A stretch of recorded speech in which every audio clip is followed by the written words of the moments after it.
What's up, guys? Josh here. Today I wanted to discuss a rather very depressing topic, especially for those of you who are really into the BMW and the Aston Martin V12s, because we'll just get right into it. So anyway, make a long story short, BMW and Aston Martin are preparing to jump into the EV market, and that means no more V12s. There, I said it. So V12s are going to be a thing of the past after this generation starting in 2022 and for BMW and Aston Martin. But a few others, actually a good amount of other auto manufacturers are still going to carry the V12 pretty much until the end of internal combustion cars, I would say. But I'm not going to jinx myself to say, oh, they'll keep them longer and then, they start jumping on the bandwagon as well. But hey, you never know what's going to happen. Anyway, so two auto manufacturers after this generation are abolishing the V12. So the V12 is going to be no more after this generation for one car in each of these auto manufacturers. So one is BMW with the M760i and the other is the Aston Martin Vantage. So those cars are no longer going to be made with the V12, and that is incredibly depressing to, not only you guys who probably have these cars yourself, but me as well, because someday I'm probably, going to be lucky if, I could probably test drive something with the V12 in the very distant future, but luckily it won't come to that. It will be in the somewhat near future. But anyway, we're going to get into a little bit of what, the V12 was made for, and just the very, as I would say, very to the tip history of it. There's more history if you want to look it up online, it'll tell you more. V12 was originally made for racing boats. Surprise, surprise, just like how V12s, are made for race cars, but they weren't originally made for race cars. They were made originally for racing boats back in the early 1900s.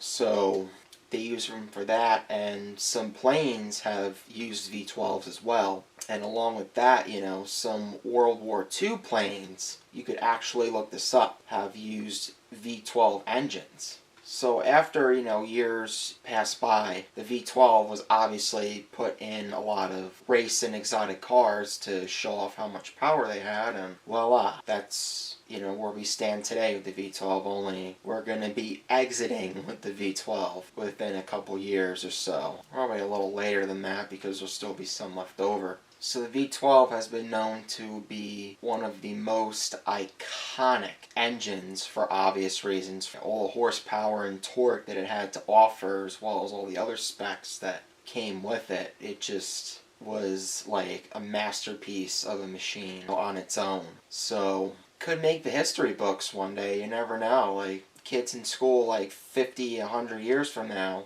their teacher will be quizzing them on V12s and all these car engines. Imagine, oh class, so what was the most iconic engine in a lot of exotic cars back when internal combustion was the thing?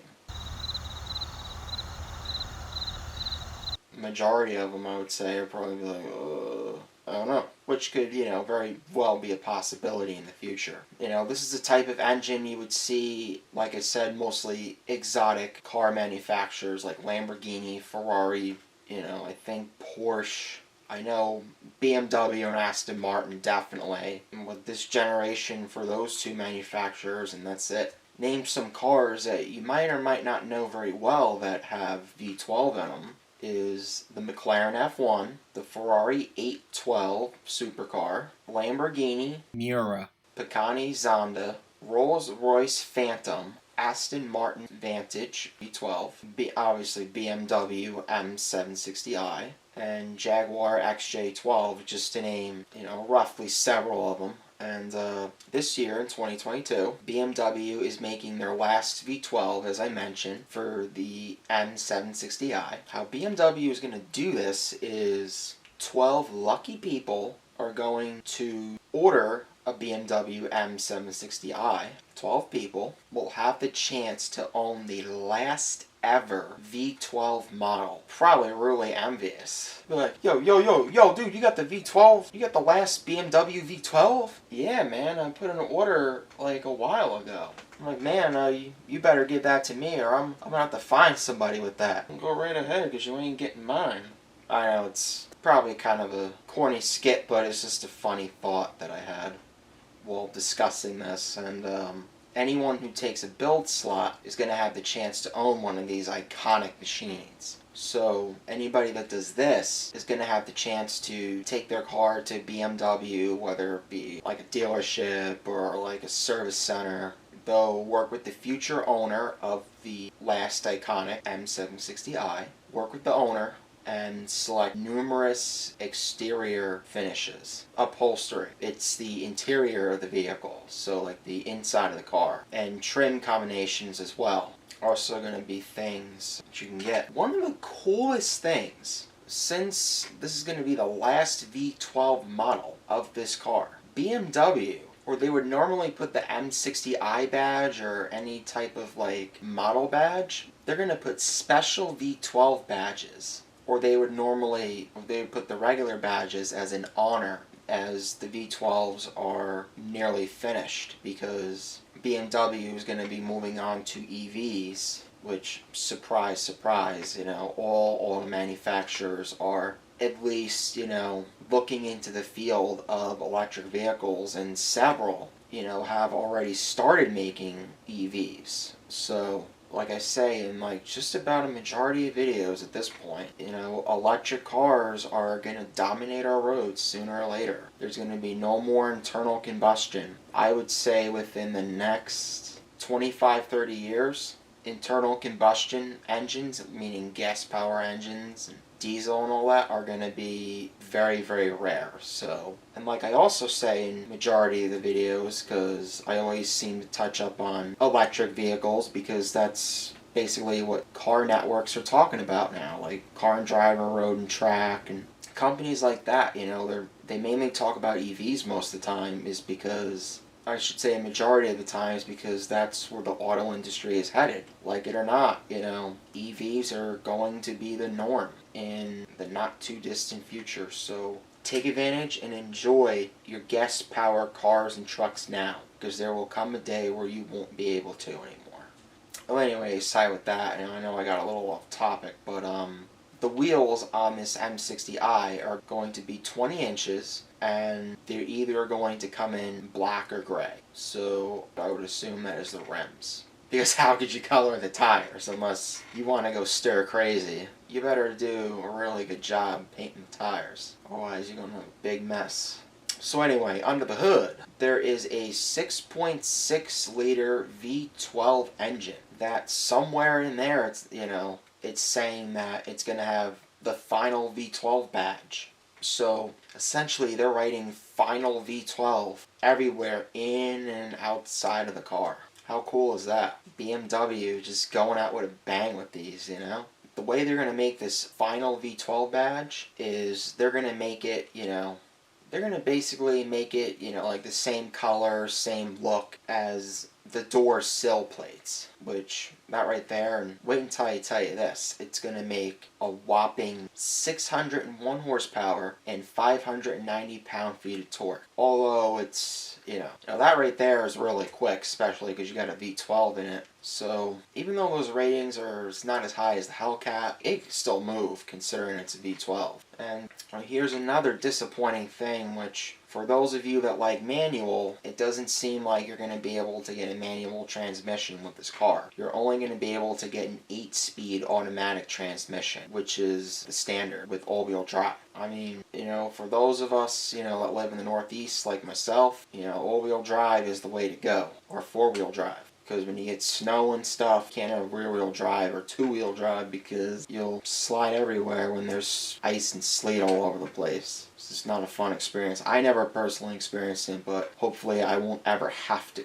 So, with the powertrain and the drivetrain combined, this car can do 0 to 60 in 3.6 seconds. That is almost as fast as the Hellcat. Hellcat can do like 3.5 seconds. This can do 3.6. Like, it's just as fast as the Hellcat. So, this thing is no joke. Anything that can do 0 to 60 in like 5 seconds or under is pretty quick. Probably in the future that will be very slow. When cars can do 0 to 60 in like a second and a half, that's how fast it'll be doing 60 by the time where my hand just landed doing that.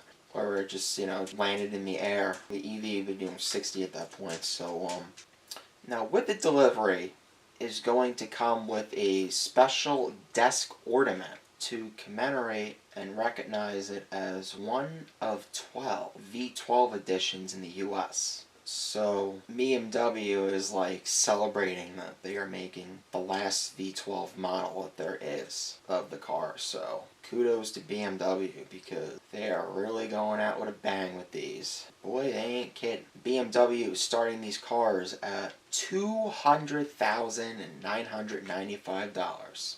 So you gotta have quite the moolah if you want one of these final V12 BMW M760i's, because they ain't cheap. But there's a catch. That $995 also includes the destination charge. So BMW is including just about everything in that price. So that's pretty much all I got for the BMW M60i. It's really sad to see an iconic V12 car go, but it is what it is when you got EVs coming into the market, and it's just inevitable.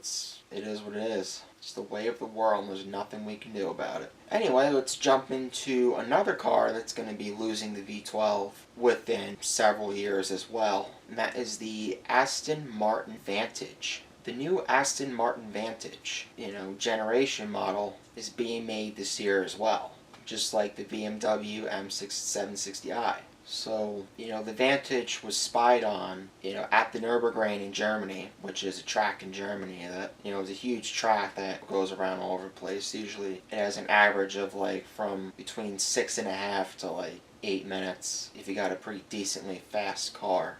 But anyway, Aston Martin, was sadly confirmed that, this is their last V12 model. So they're pretty much following what BMW is doing for the same reasons. Because Aston Martin's going to be making EVs, and I'm sure, Lamborghini and Ferrari and all of them are soon going to follow behind them. And they confirm that, it's going to be the last generation of the V12 engine. Very sad. It's like I said, it was due to Aston Martin launching electric vehicles in the near future, and Aston Martin referred to this car as their final edition. Kind of like what, BMW did with the M760i. The V12 Vantage is due in 2022, and with this, it is expected to form an updated lineup of the Vantage. Speaking of electric vehicles, the Aston Martin is planned for an electric sports car in 2025. That is 3 years away at the time of this recording. So it's not far. Before you know, boom, 2025. Aston Martin's electric. Probably the last year for that and the BMW's V12. So, if not, it might be the year before that. We don't know, As time goes on, we'll know the final year of the V12 cars. So the focus of this update will be on the tech features of the cabin, meaning, the touch screen and all the other things you got. I didn't see exactly what it had to do with, but I assume, it's mostly touch screen and, if there's any other touch screens, in the back seat. And it probably has to do something with that, but, Aston Martin is going to also make a new range topper to compete against the Mercedes-Benz AMG GT Black Series and Porsche 911 GT2 RS. So, Aston Martin ain't playing. It seems like to me, since this whole EV thing is, getting bigger and bigger, like every auto manufacturer is, for obvious reasons that I can understand, is trying to show that, they have the fastest EV. Oh, I have the fastest EV. No, I have the fastest. Kind of like you see in that meme with Spider-Man, everybody's, pointing at each other. Kind of say something like, fastest EV. I could see that becoming a meme into the not-too-distant future when EVs are more dominant and so on and so forth. The prototype for this vehicle, especially the one that was spied on, still has the makeshift body panels, but huge vents can be seen in the hood air curtains in the front fascia. I actually looked up the correct pronunciation for this word online later on, and it's actually pronounced fascia. I know, weird, right? Some words are just pronounced in a unique... A widened track front and rear, an aggressive rear diffuser, and centrally mounted exhaust tips. So Aston Martin has really got it going on with this V12 thing as well. The new Vantage comes with Aston Martin's 5.2-liter twin-turbo V12. Now, this engine has been tuned to deliver 760 horsepower in the DBS GT Zagato. Another word that is pronounced seemingly different than it appears. It's actually pronounced Zagato. Boy, do I... Though it's expected to deliver closer to 700 horsepower in the Vantage itself. So, I guess it depends on, what car they're tuning. It's gonna equate to roughly at least 700 horsepower. As long as it's got a twin-turbo V12, then it's gonna equip 700 and something horsepower. Or close to it, I should say. Though, same thing with the BMW M760i. It is unfortunately not going to come with a manual transmission. I know, how depressing. But those of you who've been following Aston Martin, you probably weren't too surprised because it was the case for other Vantage models as well. Aston Martin is expected to phase out the manual transmission with the new arrival of the Vantage. With the new Vantage. And just like for the BMW M760i, it is going to have the 8-speed automatic transmission. I know, it seems like the M760i and the Vantage are like identical because of all the facts that are given. What a coincidence, right? Pricing for this particular car. Pricing for the V12 model is going to lie close to $200,000. So, another car you got to have quite the moolah over. You got to have quite the moolah for. Nice cars are not cheap, but they're also a little easier to own if you know what you're doing. There's a few videos that, teach you how you can own exotic cars for not, a hell of a lot of money. You can look them up online, they'll tell you, and you'll be one of the lucky people. The current Vantage already tops out at $162,000 with the Vantage F1 edition. So, that's still pricey. Yeah, so I think that's going to wrap it up with this video. I only talked about a good amount of stuff with both cars, and I touched up a little bit on the history of the V12, not a lot, because I didn't want to make this like an hour-long video talking like a history teacher about the V12 when I just wanted to get into the meat and potatoes, the BMW and Aston Martin were ending production with the V12, and just, give you facts about the cars and whatnot. Yeah, so that was my main objective of this video, and along with that wraps up this video. Well, that's it, guys. Hope you enjoyed this video. Make sure you leave a like, comment, and turn on post notifications so you do not miss out on one of my informative videos or whatever other content I make on this channel. And along with that, I'll see you next time.